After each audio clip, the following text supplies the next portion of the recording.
It was written originally, I have to admit, for Riverside, California. And the reason for that is I have a wonderful guy I used to work with on the X-Files, a guy named Frank Spotnitz, one of my fellow producers on the show. Yeah. And Frank has a brother-in-law who is a DEA agent. About 5-6 years ago, he was stationed out in Riverside, and he's a great guy. I went out and hung out with him. He took me to the shooting. He took me I took them out, he and his partner out to lunch and sort of picked their brains. And so I thought, why not Riverside? Why not be able to sleep in my own bed every night? Go visit, be in the writing room, and then go visit the set and watch these great folks shooting, and then go home and sleep in my own bed. Sony Television came to me early on and said, what about New Mexico instead? I said, why? And they said, because they have a 25% tax incentive, a 25% rebate, which is something I wish California had, be a little more competitive.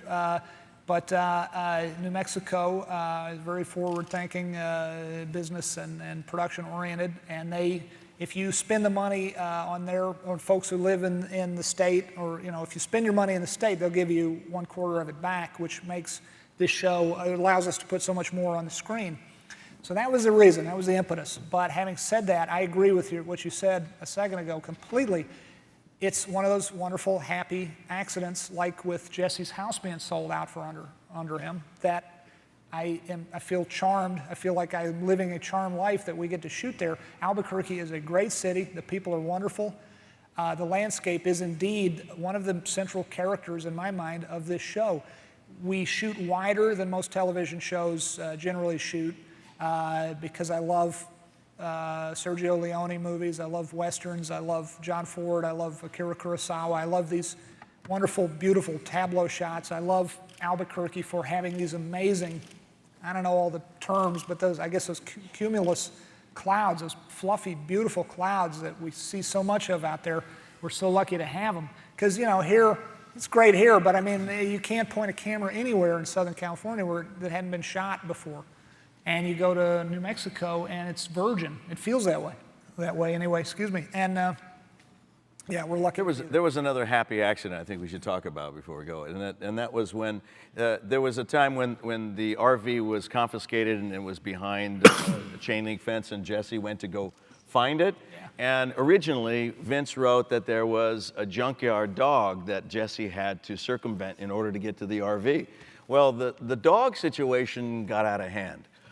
We had to hire a dog from LA, and the ASPCA had to come with it, with its manager and the dog stylist, and everybody had it. The dog cost would come up to like $10,000. $25,000. Was it $25,000? And we're not kidding. Wow. It would be like $25,000 to have an air-conditioned car bring the dog, and another car bring other people, and then put everybody up. The dog had his own hotel, and it's just insane. So Vince is out there scratching his head. Wow. This is horrible, horrible. And that's when, who was it who came up with it? It's an episode written by a writer. Crow, yeah. Yeah. Crow came up with the idea. When the episode written by Sam Catlin, wonderful writer, and Sam and I are out there scratching our heads, and a guy named Crow, wonderful guy, world-class kayaker. Yeah. And our key grip or rigging grip? He was the best boy grip. Is it okay? Yeah. Great guy, Crow, very smart guy, and he said, well, we saw all these porta-johns across the way. Every porta-john that the city of Albuquerque owns was in a field across. Tens of thousands of porta potties. Amazing. It's disgusting. It's a beautiful sight. It was like those the Chinese terracotta figures, except with porta-johns. Just millions of them.